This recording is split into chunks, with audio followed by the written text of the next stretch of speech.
mugore uri kurandaba ndiko ndakubwiza ukuri umugabo Imana yaguhaye numufate neza ibyo ariko aragusaba nubimuhereze. Haleluya. Amen. Kuko wavuye kwa mama wawe uzi ikigutwaye ku mugabo, ni wagiye ku mugabo ugiye kumuraba. Bwana Yesu apewe sifa. Amen. Ndanezerewe cyane bakunzi b'ijambo rya Kiza TV kuba uyu munsi nongeye kubana namwe. Ndaze haraci imisi ya mikenyi ariko ndanezerewe cyane. Nkaba manze kubaramutsa mu izina rya Yesu Kristo.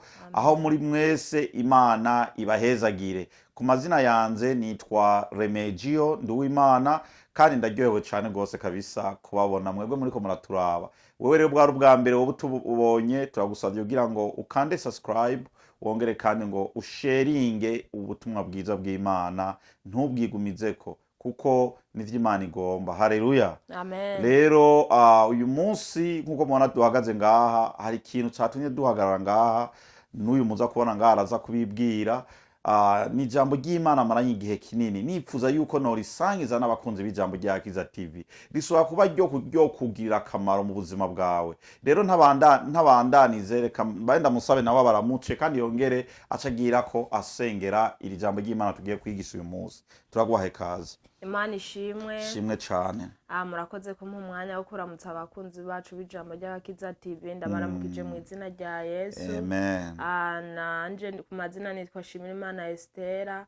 Reka dusengera ijambo ry'Imana kugira ridufashe mu bugingo bwacu no mu mutima wacu kandi rigire ico rihindura. Turagushima mwami kuko rwa n'imbabazi dukunda. Waratuzigamye mu myaka yose yarenganye dushikanye uyu munsi n'isegonda n'itariki dukomeye duhumeka umwuka bazima dushima izina ryawe.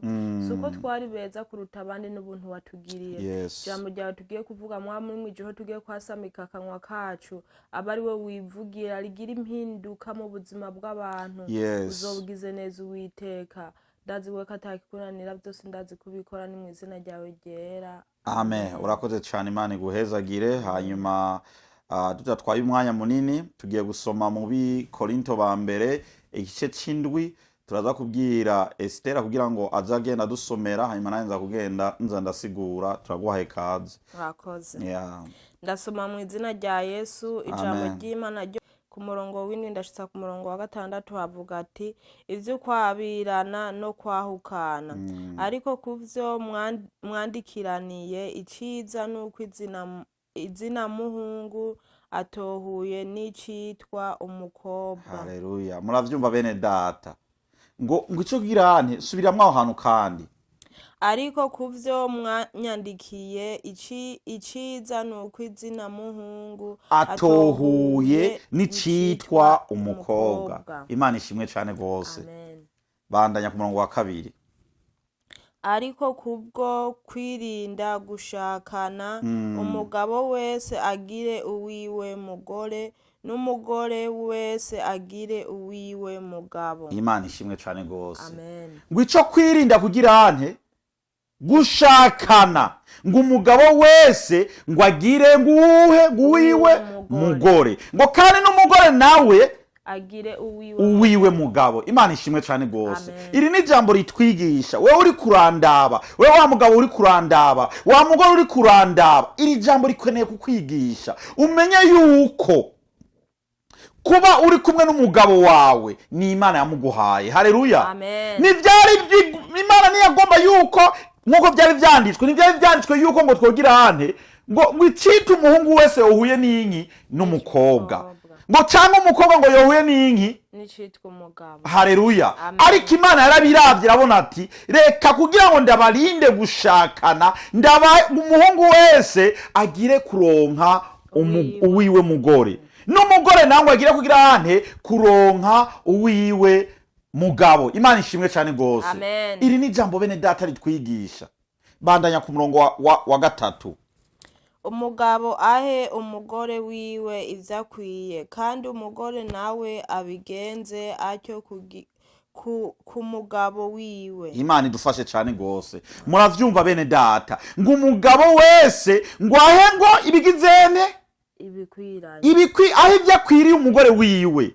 Imana idufashe cyane ngo umugabo ahe umugore wiwe ivyo akwiye ngo kandi umugore nawe abigenze aco ku mugabo wiwe. Imana idufashe cyane gose. Mbe wa mugabo uri kurandaba uraha ibikwiye umugore wawe ivyo agenewe kuronka, nawe wa mugore uri kurandaba mbe nawe urabikora nkuko nyene. Imana idufashe cyane gose. Regira ijambo Imana yagombye kutubwira nimwumvire ngo ca gitenge Yesu ashobora kuguhereza igitenge, navyo byo biri mu bintu umugabo yadahereza igitenge umugore wiwe bituma urugo rubomoka. Ariko hari ikindi kintu gituma urugo rwononekara mu rugo. Haleluya. Hari ikintu gituma urugo rwononekara. Wewe uri kurandaba wiyumvire mbe ni giki noba nima umugabo wanje cotuma umugabo wanje anyanka, cotuma umugabo wanje aza kunshinga akaza kuryamana n'abandi bagore. Haleluya. Amen. Bandanya ku murongo wa kangahe wa kane. Kubw'umugore ataganza umubiri wiwe ari kuganzwa n'umugabo, kandi umugabo nawe ntaganza umubiri wiwe ari kuganzwa n'umugore. Imana idufashe cyane gose. Banze mwumve iryo jambo ng'umugore ntaganza umubiri wiwe ngo ariko umuntu awuganza umubiri wiwe ngo ninde? N'umugabo. Nawe wa mugabo wewe nuganza umubiri wawe, kuko muganzwa umubiri wawe ninki? N'umugore wawe. Kuko iyo ugiye kwambikana impeta mu rusengero uba wemeye yuko mwese mugiye kuba umuntu umwe. Mbeko mugiye kuba umuntu umwe, wewe ukaca usanga ibintu by'umugore wawe uriko urabikoresha ku bandi bantu. Imana idufashe cyane. Wewe igituma uza kurondera abandi bagore nukubera iki? Kandi ufise umugore wawe mu nzu. Igituma uza kurondera abandi bagabo nukubera iki? Kandi wowe ufise umugabo wawe mu nzu. Imana idufashe cyane gose. Bandanya ku murongo ukurikira. Murongo ukurikirana wa 5. Ntimukimane shiti kumbure musezeranye igihe kugira ngo mubone uburyo bwo gusenga. Imana idufashe cyane gose. Ngo ntimukimane shiti ngo kumbure ngo mugirene musezeranye igihe cyo kugira ngo mubone uburyo bwo gusenga. Haleluya. Amen. Iri ni jambo ryigisha cyane gose. Bene data, iyo mufise umubano mubi mu muryango nimwigera muronka inkomezi zo gusenga. Aho ndiko ndakubwiza ukuri, hari abagabo benshi bariko baza guciringa abagore babo bivanye ni uko umugore bagira ngo bagize kubonana akamubwira umugore wanje ndagukeneye, agaca afata zigizage ngo yakane akigira mu vyiwiwe. Imana idufashe cyane gose. Wa mugore uri kurandaba ndiko ndakubwiza ukuri, umugabo Imana yaguhaye numufate neza, ivyo ari karagusaba nubimuhereze. Haleluya. Kuko wavuye kwa mama wawe uzi ikigutwaye ku mugabo. Niwagiye ku mugabo ugiye kumuraba, niwagiye ku mugabo ugiye kumubabaza, niwagiye ku mugabo ugiye kugira ngo umwige ubwenge bwiwe. Yari afise abandi bakobwa yoza kuraba, kubera ko atagiye kuraba abandi bakobwa ariko akaza kuraba wewe. Imana idufashe cyane gose. Hari ikintu kimbabaza, ugasanga umugabo ariko arahukana n'umugore wiwe, ugasanga umugore ariko arahukana n'umugabo wiwe. Ugasanga rero nk'akarorero hari abantu benshi bavuye mu gihugu ca Afrika, bakiri muri Afrika wasanga bafitaniye urukundo runini cyane gose, ariko yashika muri iki gihugu ca Marekani cyangwa yashika mu gihugu ca Buraya agatangura kubona yuko umugabo wiwe atagacira gifise, agatangura kubona yuko umugore wiwe atagacira afise. Wewe uri kurandaba ukaba ufise iyo ngeso, fuka musenge. Imana yaguhaye mufate neza, ibyo ari karagusaba nubimuhereza. Haleluya. Kuko wavuye kwa mama wawe ukaba wumvikana n'umugabo wawe bizaba umugabo ugiye kumuraba. Imana idufashe cyane gose. Bizaduha gusenga, ariko ni waba mu rugo iwawe mutariko murumvikana n'umugabo wawe, utariko urumvikana n'umugore wawe, ugusenga bizagirane bizabura. Bandanye usome.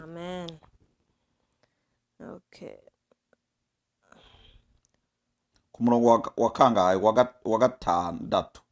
Ariko mvuze ivyo ari ukwemerana si byagezwe mbagera. Imana idufashe cyane gose. Imbere yuko mbandanya reka manje nsabe Estera nawe agire icyo atubari nawe yogira yunganira kuri iryo jambo.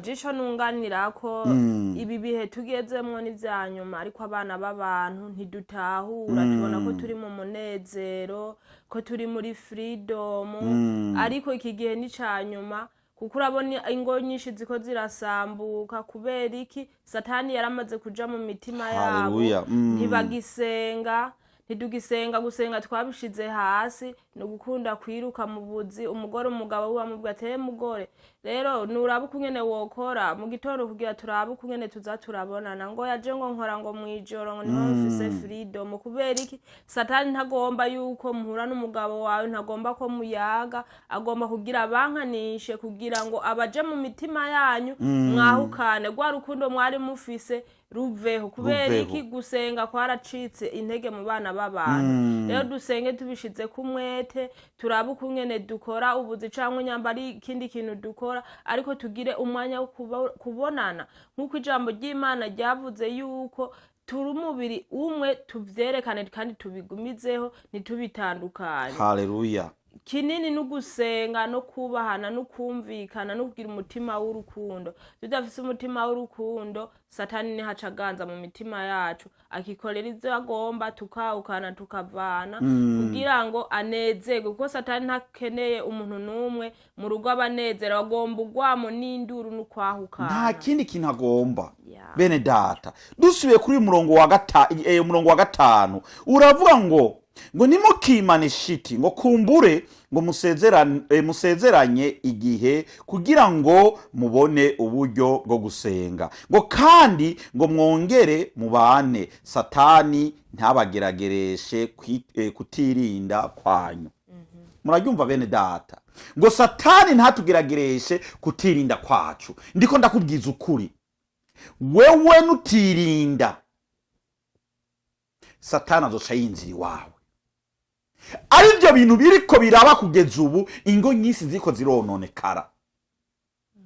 Bene data, ugasanga buri wa Mungu uratonda kwitorero, ugasanga iri jambo ry'Imana urarizi, ariko bikakunanira kugira ngo wihangane, bikakunanira kugira ngo ugire ente gukurikira ijambo ry'Imana. Imana yarabiravye irabona yuko we wa mugore we ukeneye kubakana n'umugabo wawe. Imana yarabiravye irabona ati we wa mugabo we ukwiye kubakana n'umugore wawe, kandi ngo mwubakane karamata. Amen. None kubera iki kugeza ubu we wa mugore uri kuragaye umugabo wawe, wa mugabo uri kuragaye umugore wawe? Why? Iyo ni Satani iri muri wewe. Iyo ni Satani yinziye muri urwo rugo. Iyo Satani kuyikura mu rugo rwawe nuko kwiye gusenga. Niwasenga iyo Satani zahagarara. Amen. Iyo Satani zahagarara mu izina rya Yesu Kristo. Ndiko ndabikubwira wowe uri kurankurikirana, niwasenga iyo Satani zahagarara, urugo rwongere ruze hamwe. Wewe wabona utanguye kugaya umugabo wawe, ukabona utanguye kubona umugabo wawe ko atakamara afise imbere y'amaso yawe, umenye yuko ari Satani ari muri wewe. Rero ndiko ndaguhamagara kugira ngo usenge uhoraho akubonekereko. Iyo Satani yinziye mu rugo rwawe kugira ngo iranduke. Amen. Amen. Bene data, rujya rukundo mwakundanye mukiri inkumi, ndagomba n'ubu urwo rukundo rubandanye kujya nyene. Nomero wati ngo nuko mwavyaranye ivyaro zimeze gute, nomero wati ngo nuko umugabo wawe ashaje, nomero wati ngo nuko umugore wawe ashaje, gumana rujya rukundo mwagizene mwakundanye mukireshanya. Amen. Imana nayo izaryoherwa. Kandi wewe utari kurabikora uko, ndiko ndakubwiza ukuri, wewe utari kurabikora uko, Imana irikira kuraba, Imana irikira bona ubumaraya bwawe uri kurakora, Imana irikira bona ibintu uri kurakora, ingene uri kuraza kwiruka mu bana b'abakobwa b'abandi, ingene uri kuraza kwiruka mu bagabo b'abandi, Imana irikira bibona. I'm telling you the truth, Imana irikira bibona. Ku munsi w'iherezo niwo munsi uzobibona. Amen. Ndiko ndakubwiza ukuri, ku munsi w'iherezo ni uzomenya ati ibi bintu umukozi w'Imana ari karambarira naragizene narabibonye, kandi Imana izabikuzanira. Ubwo bumara yuri kurakora Yesu ari karabubona, ari karabwandika. Uracafise umwanya wo gusaba imbabazi, uracyafise umwanya wo gufukama ugasenga ugahamagara uhoraho kugira ngo agire ente agutabare. Satani yarinzigiriye mu buzima bw'iwawe. Uyu ni wa mwanya uhoraho agomba kugira ngo yinjire mu rugo rwawe, uwo mwanda wa karande winjiye mu rugo rwawe kugira ngo awukureho mu izina rya Yesu Kristo. Uyu ni umwanya.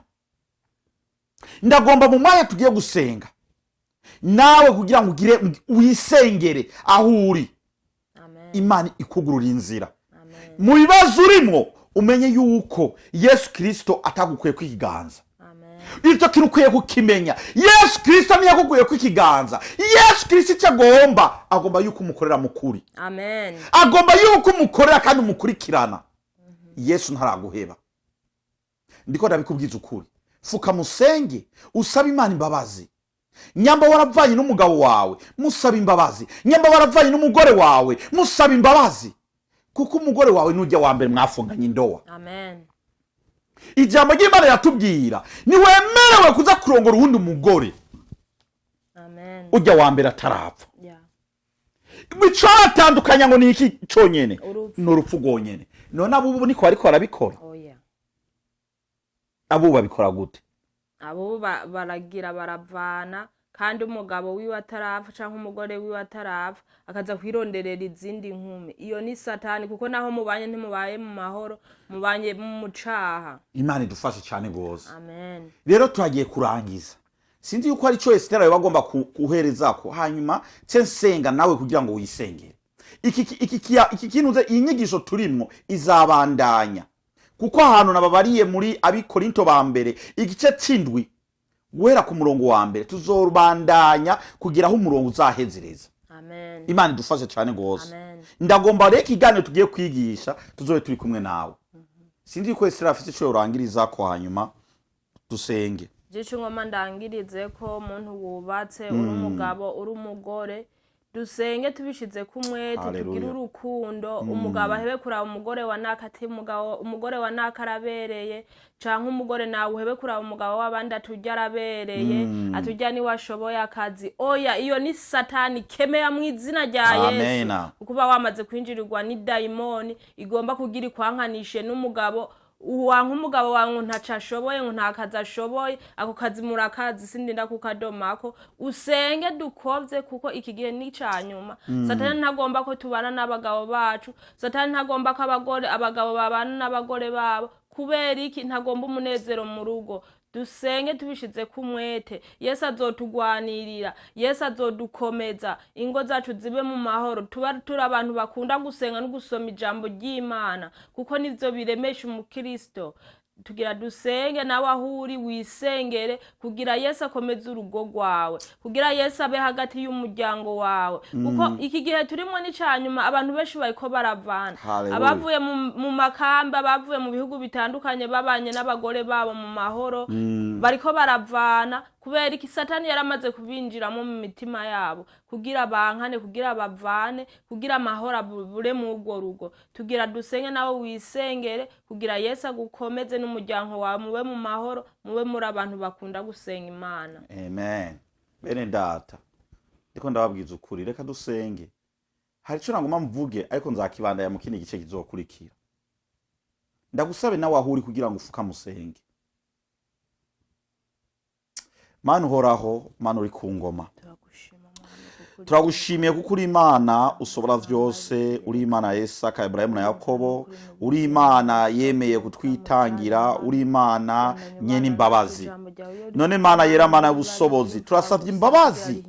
Uduharire ivyo dukora, uduharire ivyo twiyumvira, uduharire ivyo kwahukana tuza turahukana n'abagore bacu n'abagabo bacu. Mana yera, Mana y'ubusobozi, turasavye imbabazi. Iri jambo ryawe dutanze ku ijambo rya Kiza TV rizagira akamaro bese mu mitima yabo.